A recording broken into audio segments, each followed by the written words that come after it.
कल यहाँ तक हो गया था। प्रॉपर्टी सारी लिस्ट करके रखना, बहुत अच्छी प्रॉपर्टी है भाई साहब। आप स्टार्ट कर रहे हैं यहाँ से, यानी कल हम लोगों ने देखा था, आ जाएगा, प्रॉपर्टी ऑफ एडजॉइंट।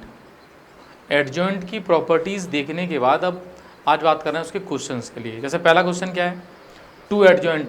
देखो जिसने ये चीज़ समझ ली ना कि एडजॉइंट कुछ भी नहीं है, एक क्या है, डिटरमिनेंट, वो मैट्रिक्स है, तो मैट्रिक्स वाला रूल लगाएगा। जैसे क्या लिखा है, टू एडजॉइंट ए, हाँ, तो ये टू मैट्रिक्स से मल्टीप्लाई हो रहा है, ऑर्डर 3 है, तो 2 की पावर 3 बाहर आ जाएगा, तो बचेगा 2 की पावर 3 एडजॉइंट ए। अब बस ये बात क्लियर है, तो 2 की पावर 3 हो गया 8, और एडजॉइंट ए का फॉर्मूला था a to power n minus 1 था, तो n की वैल्यू कितनी, 3, तो 3 माइनस 1 कितना, 2, तो 8 इंटू इसके 9 का स्क्वायर, तो 9 का स्क्वायर कितना होता है 81, 81 इंटू 8 कितना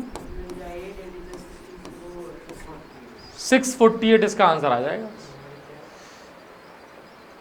बेटा आईआईटी में हर साल इससे क्वेश्चन आते हैं, ये याद रखना, इन्हीं प्रॉपर्टी से जो है ये।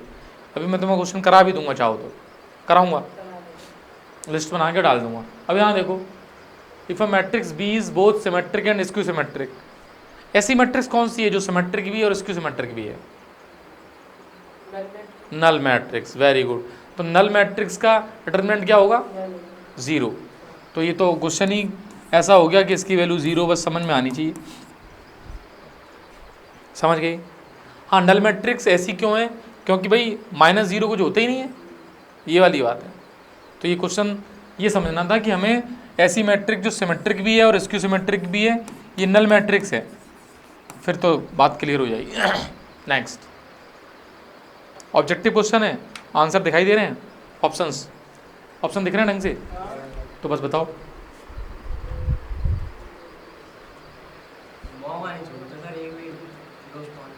बताओ।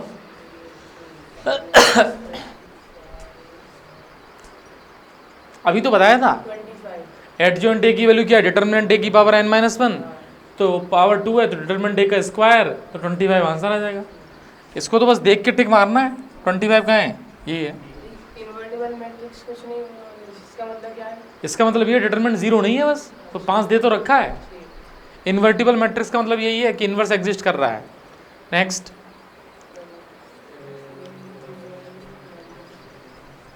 बोलो क्या बताया था, a इंटू एडजॉइंट ए क्या बताया था तुम्हें, सिंगुलर में 0 होता हैं? Null matrix. अरे a इंटू एडजॉइंट ए की वैल्यू कितनी थी, determinant A into I n. भाई साहब determinant A into I n करोगे तो मैट्रिक्स जो बनेगी वो इस तरह की बन रही थी, देखो याद करो, इस तरह की। और भाई साहब ये स्केलर मैट्रिक्स होती है जिसमें इस तरह का सेटअप आता है, ए आ जाता है, तो उसको कहते हैं scalar matrix. Definition of matrix का काम चल रहा है, पहला चैप्टर याद है वो, नहीं तो वीडियो जाके देख लो कि स्केलर मैट्रिक्स क्या है, आइडेंटिटी क्या है। हाँ, अब देखो समझना, देखो अब सोचने वाली बात है, बच्चे को यदि ध्यान से देख पाए, a इंटू एडजॉइंट ए कितना दे रखा है, 2y, इसका मतलब क्या हुआ।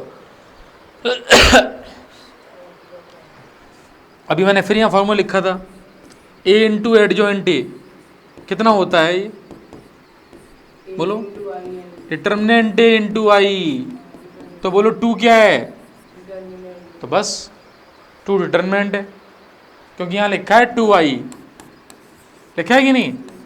तो भाई पूछ रहे हैं हमसे एडजॉइंट ए की डिटरमिनेंट की वैल्यू, इसका फार्मूला क्या है, डिटरमिनेंट ए की पावर n माइनस 1, n की वैल्यू कितनी है 3, तो 2 हो जाएगा, तो 2 का स्क्वायर कितना आएगा 4। कौन सा ऑप्शन, ए। हजम हो रही है बात, हाँ समझते भी रहना, हजम ही मत करते रहना कि हाँ सब हजम हो गई है मैं सारी बातें। Next, the value of third order determinant, तो इसका मतलब इसके डिटरमिनेंट की वैल्यू दे दी, बहुत बढ़िया। फिर क्या कह रहे हैं, -1 बेटा आपसे क्वेश्चन ये कह रहा है, सुनो ये बहुत इंपॉर्टेंट बात है। एक्चुअली तुम्हें यही नहीं पता कि कोई भी मैट्रिक्स होती है उस मैट्रिक्स को ऐसे लिखते थे हैं। मैट्रिक्स को लिखने के बाद यदि मुझे इसकी एडजॉइंट मैट्रिक्स लिखनी हो, एडजॉइंट, तो मैं क्या करूँगा बताओ? कोफैक्टर रिप्लेस करूँगा। हर जगह क्या लिखूँगा मैं? कोफैक्टर। तो देखो उस क्वेश्चन में कुछ ऐसा बोल रहा है क्या कि एलिमेंट को किससे रिप्लेस किया गया है? उसने कोफैक्टर से रिप्लेस किया गया है। तो सबको कोफैक्टर से रिप्लेस कर दिया। अच्छा, फिर कोफैक्टर से रिप्लेस करके जो मैट्रिक्स बने उसके डिटरमिनेंट को ये पूछ रहा है, यस और नो, जो क्वेश्चन कहना चाह रहा है। अच्छा मुझे एक बात बताओ, तुम कहोगे सर ट्रांसपोज तो कर ही नहीं रहा है, वो ट्रांसपोज नहीं कर रहा है ना। अच्छा तो ये बताओ किसी मैट्रिक्स के डिटरमिनेंट की वैल्यू और उसके ट्रांसपोज के डिटरमिनेंट की वैल्यू कैसी होती है? सेम। अब पता मुझसे क्वेश्चन क्या पूछ रहा है? इसका मतलब वो मुझसे क्वेश्चन ये पूछ रहा है कि इसको वैसे डिटरमिनेंट बना दो और इस डिटरमिनेंट की वैल्यू बता दो आप। तो ये तो मुझे इतने दिन से समझ में आ रहा है। मतलब अभी मैंने इतने क्वेश्चंस किए हैं कि एडजॉइंट ए की डिटरमिनेंट की वैल्यू होती है डिटरमिनेंट ए की पावर n-1, इस केस में स्क्वायर हो जाएगा। और मुझे पहली लाइन में क्या दे रखा है? वैल्यू किसकी? डिटरमिनेंट की। तो 12 का स्क्वायर कितना होता है? भाई साहब इसका मतलब समझ रहे हो आप? उसने लैंग्वेज लिख के उसके अंदर वो सारी बातें बता दी जिसको तुम समझना चाहिए। वैसे तो तुम बिल्कुल सही, देखो तुम कभी गलत बताते नहीं हो बेटा, हमेशा सही बताते हो, बस लोग सुन नहीं रहे हैं तुम्हारी बात। तो तुम चिल्ला दिया करो एकदम बुलंद आवाज में, सुन ले। समझ गए? नहीं तुमने बोला था, तुम्हें ये जो बताया हमने वो समझ में आ गया बस। अब 4 ऑप्शन में कोई एक ऑप्शन बोल लो तो दोगे ही तुम। 4 हैं, जैसे मैं 4 बच्चे बैठा दूँ तो किसी न किसी एक का सही होता रहेगा हर बार, और कुछ भी होते रहेंगे बच्चा वो वाला जिसका सही होता रहेगा, है कि नहीं? हाँ तो इसी बात पे ये बताओगे, तुम ही बताओगे खाली बस। कहाँ है ध्यान? अब बताना है। पूछ क्या रहे हैं? Adjoint A. पहले तो ये बताओ, अरे भाई साहब 2 3 4 होगा, पहले तो इसका फॉर्मूला बताओ ये क्या होगा, अब यही बताएंगे, ये बताएं। एडजॉइंट ए की डिटरमिनेंट की वैल्यू,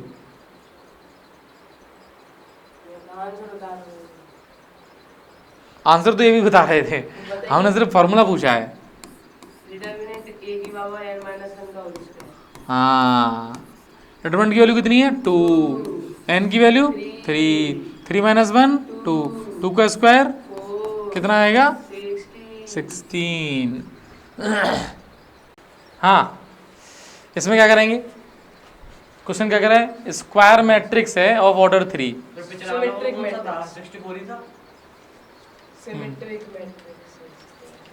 देखो भाई सिमेट्रिक मैट्रिक्स है तो इसका आंसर आएगा परफेक्ट स्क्वायर। इस ऑप्शन में परफेक्ट, देखो ये क्वेश्चन बहुत 40 क्वेश्चन है ये। हाँ इसमें परफेक्ट स्क्वायर सिर्फ एक ही लिखा हुआ है, 9 इसका आंसर होगा। लेकिन ये तो ऑर्डर 3 का है, ऑर्डर 3 का परफेक्ट स्क्वायर आएगा, ये चीज़ देखनी पड़ेगी यार। जैसे मान लो तो 2/2 ऑर्डर का तो परफेक्ट स्क्वायर आता है, जब इसकी जगह यदि यहाँ लिखा हो इसकी सिमेट्रिक तो आंसर 0 हो जाएगा। अब सिमेट्रिक में जैसे लिखा है, मान लो सपोज एक नॉर्मल सा मैट्रिक्स बनाते हैं, यहाँ मैंने लिख दिया 1 2 -3, यहाँ आएगा 2, यहाँ -3, यहाँ -1 0, यहाँ पे 0 0 कर लो, आसान रहेगा। इधर देखो जब इसका ट्रांसपोज करोगे तो ये बन जाएगा। अब इसकी वैल्यू निकाल लो, तो यहीं एक्सपेंड कर दो इस जगह, तो -3 इंटू में कितना आएगा? -3, तो 9 आ गया। तो मैंने जो एग्जाम्पल लिया उसका आंसर भी 9 आ गया। इसका मतलब ये बात पता, क्वेश्चन इस बात पे दिया गया है, और इस पॉइंट को तुम नोट भी कर सकते हो। सुनना, सिमेट्रिक मैट्रिक्स जो इवन, इधर देखना 2/2 का हो, अब 3/3 में देखो इस बार तो परफेक्ट स्क्वायर बन गया है। अच्छा मान लो इसमें थोड़ा सा चेंज करूँ मैं, एक दो रिकॉल कर लूँ। जैसे मान लो इसमें थोड़ा चेंज करता हूँ मैं, 3 की जगह 2 कर देता मैं, मान लो यहाँ पे, तो यहाँ पे भी कितना हो जाता, 2 हो जाता, यही वाला, यही तो चेंज होता। अब मैं फिर इसकी वैल्यू निकालता तो बाहर कितना आता, -2, और अंदर फिर कितना आता, -2, फिर वो हो गया परफेक्ट स्क्वायर। अब एक काम और कर रहा हूँ, इस 0 की जगह चेंज कर दे रहा हूँ। इसमें तो ऑप्शन ही नहीं है फिर वो। कौन सा अरे भैया आपने मन से दिया है। ऑप्शन? उसमें ये है कि जो उसमें आंसर परफेक्ट स्क्वायर हो, तो 4 ऑप्शन में परफेक्ट स्क्वायर कौन सा है, 9 है। और 2 हुए तो बेटा होंगे ही नहीं, इसमें कहाँ है। क्वेश्चन जब फ्रेम करके बनाया है ना, तो क्वेश्चन के पीछे की थीम थी कि बच्चे को पता होना चाहिए कि सिमेट्रिक मैट्रिक्स के डिटरमिनेंट की वैल्यू परफेक्ट स्क्वायर आती है, और skew symmetric matrix odd order का उसकी वैल्यू होती है 0। तो इसमें तो लिखा है सिमेट्रिक, मतलब ये क्वेश्चन बहुत अच्छा हो गया। अभी सिमेट्रिक मैट्रिक्स दिया है, ऑर्डर उसने ऑड दिया है। यदि मैं बात करूं 2/2 ऑर्डर का, देखना 2/2 का सिमेट्रिक मैट्रिक्स कैसे बनेगा, 2 3 4 4। सिमेट्रिक मैट्रिक्स की डेफिनेशन की AIJ बराबर AJI होता है यही है। जब इसका ट्रांसपोज कर दो यही बन जाएगा, देख लो बन जाएगा। अब इसकी वैल्यू निकालना, 6 - 16, कोई तुक नहीं बनेगा इसका, 6 - 16 - 10 आ जाएगा। अब सुनो, यदि ये होता स्क्यू सिमेट्रिक तो यहाँ क्या आते 0 0, और यहाँ -4 और 4 होते, तो इसकी वैल्यू देखो परफेक्ट स्क्वायर आती। अब तुम कोई भी स्क्यू सिमेट्रिक बनाओ इवन ऑर्डर वाला, तो हमेशा यही दोनों इंटू करेंगे ना, तो परफेक्ट स्क्वायर बनता चला जाएगा। मतलब skew symmetric matrix even order है तो आंसर परफेक्ट स्क्वायर है, ऑड ऑर्डर है 0 है। और इधर देखो सिमेट्रिक मैट्रिक्स ऑड ऑर्डर का है, तो यार उसका आंसर भी परफेक्ट स्क्वायर आ रहा है। तो इस वाली बात को दिमाग में फिट कर लो। कुल मिला के उसने ऑप्शन भी ऐसे सजा के दिए हैं कि ऑप्शन इसको सिमेट्रिक इवन हुआ तो फिर परफेक्ट स्क्वायर आएगा, ऑड हुआ तो फिर -0 आएगा, और सिमेट्रिक वाला अगर उसमें इवन में होगा तो 0 आ जाएगा। नहीं, इवन में होगा तो पता नहीं क्या आएगा, अभी किया था ना। हुआ तो 0 आ जाएगा, ऑड में होगा तो परफेक्ट स्क्वायर आ रहा है। हाँ, रिकॉल करना है इस बात को, आगे चलते हैं। ठीक, अब यहाँ से स्टार्ट हो रहा है ए इनवर्स फाइंड करने का फंडा। मतलब मुझे यहाँ पर अब एक बात सेट करनी है कि अब हम लोग इनवर्स ऑफ अ मैट्रिक्स कैसे फाइंड करेंगे। तो देखो अभी तक हम लोगों ने एडजॉइंट निकालना सीखा है, जिसमें हमने बताया कोफैक्टर को लिख कर ट्रांसपोज कर दो। और फिर हमने एक चीज़ सीखी, उसकी पहली प्रॉपर्टी वो क्या थी, बोलो, A into adjoint A is equal to, बोलो, determinant A into IN is equal to क्या सीखा, एडजॉइंट ए इंटू ए। सही है, ये फंडामेंटल प्रॉपर्टी है। अब मेरी बात सुनना, किन्हीं भी दो मैट्रिक्स का इंटू यदि आई हो जाता है तो ये एक दूसरे के इन्वर्स होती है। कोई भी दो मैट्रिक्स मल्टीप्लाई करके आइडेंटिटी मैट्रिक्स बन जाती है तो एक दूसरे की क्या कहलाती है, ये इन्वर्स। अब बात आती है कि इस मैट्रिक्स में इसका इंटू करके आई के साथ ये और आ रहा है, इसको यहाँ से हटा दो, तो क्या करो, डिवाइड कर दो। तो ये बनेगा A into adjoint A upon में determinant is equal to IN is equal to adjoint A upon में क्या, डिटर्मिनेंट इंटू ए। तो बेटा ये जो मैट्रिक्स बनी, ये मैट्रिक्स कहलाएगी ए का इनवर्स। तो यहाँ फॉर्मूला याद कर लेते हैं, A inverse is equal to adjoint of A upon determinant A. ये फॉर्मूला बन जाएगा।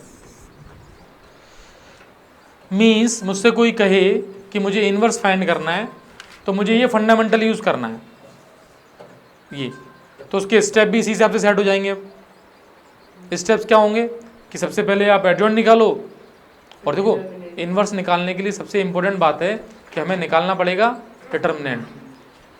डिटर्मिनेंट यदि 0 हुआ तो हम ये कर ही नहीं पाएंगे, इन्वर्स एग्जिस्ट ही नहीं करेगा। इसलिए पता है यहाँ एक कॉन्सेप्ट आता है सिंगुलर मैट्रिक्स और नॉन सिंगुलर मैट्रिक्स। तो सिंगुलर मैट्रिक्स वो होती है जिसका डिटरमिनेंट 0 होता है, और नॉन सिंगुलर वो होती है जिसका डिटरमिनेंट नॉट इक्वल टू 0 होता है। और ये कहते हैं कि नॉन सिंगुलर मैट्रिक्स का ही इन्वर्स एग्जिस्ट करता है क्योंकि डिटरमिनेंट नॉट 0 है, और उसी को क्या बोलते हैं, इनवर्टिबल मैट्रिक्स बोलते हैं। बात समझ में आइए, मतलब इसी के लिए ये स्टेप्स लिखे हुए हैं। देखो सबसे पहला स्टेप क्या लिखा हुआ है, फाइंड द डिटरमिनेंट। सबसे पहले डिटरमिनेंट फाइंड करना है। ध्यान से देखो इसके सारे स्टेप्स को।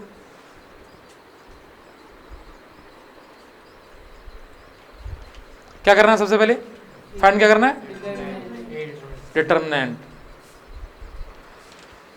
डिटरमिनेंट की वैल्यू 0 आएगी तो फिर इनवर्स नहीं फाइंड करना है। डिटरमिनेंट की वैल्यू 0 आ गई तो क्या बोलना है फिर उसको, सिंगुलर मैट्रिक्स है, ए इज अ सिंगुलर मैट्रिक्स। हाँ सिंगुलर मैट्रिक्स बोलनी है और उसको इनवर्स फाइंड नहीं कर पाएंगे, इनवर्स एग्जिस्ट ही नहीं करेगा। अच्छा, और डिटरमिनेंट की वैल्यू यदि नॉट इक्वल टू 0 हो गई तो नॉन सिंगुलर होगी, डिटरमिनेंट एग्जिस्ट करेगा, मतलब इनवर्स एग्जिस्ट करेगा। अच्छा, तो यही बात लिख रहा है इसमें। कैलकुलेट, फिर क्या करना है, हमें एडजॉइंट निकालना है तो कोफैक्टर निकालने हैं, फिर कोफैक्टर क्या कर देना है, ट्रांसपोज, और वो सारा मेथड हम फाइंड कर लेंगे, इनवर्स फाइंड कर लेंगे उसका। गॉट इट, बात समझ में आ गई। अब यहाँ से आ रही है इनवर्स की प्रॉपर्टीज़। तो इनवर्स की बड़ा सिंपल सी प्रॉपर्टीज़ हैं, वो सुनना। सबसे पहले एक बात सुनो, ए इनवर्स का इनवर्स ये क्या हो जाएगा, ए दोबारा हो जाएगा, ए इनवर्स का इनवर्स। दूसरी बात, मान लो दो मैट्रिक्स हैं, इनटू में है और इसका होल इनवर्स किया, B inverse into A inverse बेटा, और ये दो मैट्रिक्स के लिए नहीं होगा, ये 2 3 सबके लिए हो जाएगा, तो इसको जनरलाइज भी कर सकते हो। और यहाँ से यदि मैं तुमसे, हाँ तुम ट्रांसपोज वाला रूल समझ सकते हो, इसको रिवर्सल लॉ बोलते हैं। ट्रांसपोज में भी यही था, जैसे ए बी का होल ट्रांसपोज था तो B transpose into A transpose था। और तुम्हें ये तो बहुत यूज करने को मिलेगा। और सुनो ध्यान से देखो, और ए की पावर एन और इसका इनवर्स है तो इसको लिख सकते हो ए इनवर्स की पावर एन, ये भी मिल जाएगा। ऐसा रूल ट्रांसपोज में भी था, वहां पे बताया भी था मैंने, ठीक। और सुनना, ए बी सी 3 लेने हैं तो 3 में भी यही काम करना है, पहले सी इनवर्स फिर बी इनवर्स फिर ए इनवर्स आ जाएगा। एक्चुअली ये वाला रूल जो बना है वो वैसे ही बना है, जैसे ए बी सी 3 ले लिए और इसका इन्वर्स किया तो सी इन्वर्स बी इन्वर्स और ए इन्वर्स, तो ये बहुत सारे ले लिए थे तो ए की पावर एन हो गया, उसका इन्वर्स किया तो ये ए इन्वर्स की पावर एन हो गया था। तो इस रूल को भी तैयार कर लिया। सबसे ज़्यादा जो यूज़ होने वाला रूल है ना, वो एक तो ये है, ये।